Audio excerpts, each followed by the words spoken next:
Welcome to today's Seidokan Saturday. So I'm going to use our good friends Max and Nick today to teach a Tuidi technique and have them do it so you can go through with me on the instructional. Max, please. So, in fact, you're going to do it, so let me do it on Nick. You could have just gone backwards instead of walking in front of the... Okay. So he loved to do things from a handshake position. We can start him here, but again, if he's in a fight grab position, I may end up trapping the hand, doing some other kind of things. So as we're in our fisticuffs mode here, I might come in and trap and then get into the positions that we would have for the handshake. For learning, we're just going to start right from here. We're going to begin with the same pull we did a while back, taking the middle knuckle into this point behind his wrist. And there are several ways to do this. We can do it pulling back. We can do it pressing straight down, either foot stepping back. One that Toma liked to do is really come up and use the body weight to press and stomp down into it. All of those are valid variations. The base movement, though, once I get him coming off balance, the natural thing that most people want to do when you bend him over is stand back up.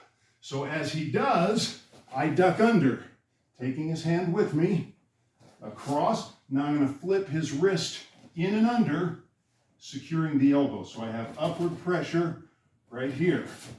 From here, I get parallel sideways to him, take my cross stance for change body, and now I'm going to unwind as I turn the bucket.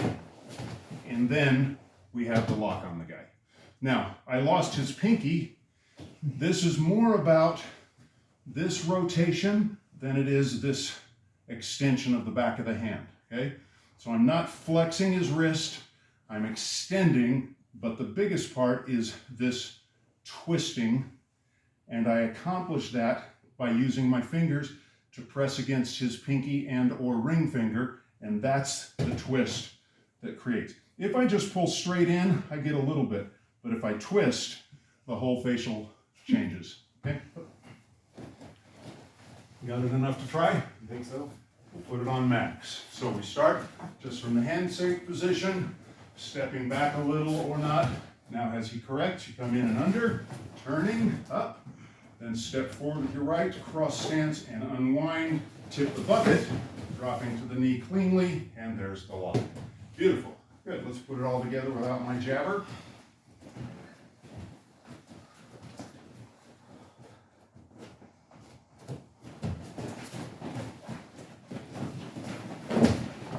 Excellent. Good. Now, you'll notice, come on up. You'll notice that Max's footwork was very clean, which is why we do the winding. I don't want to get here, unwind, and then have to step. So if he's doing as he did, he held it tightly. When he has that grip tightly and he does the turn, keeping it into my own body and using my unwind also to spiral down saves a lot of dancing around and footwork adjustment. That's not to say that if your opponent moves, you shouldn't follow him, but if you're keeping the movement tight and controlled, you should be right on top without any extraneous. Remember, one of the basic tenets of Okinawan karate, maximum efficiency, minimum effort. If I have to take a lot of steps, all that does is give my opponent time to counter and move out. Right? Okay, back. Surge. That's our technique for today's Seidokan Saturday, short and sweet. Thanks for joining. Like, share, subscribe, hit the bell, tell a friend, etc.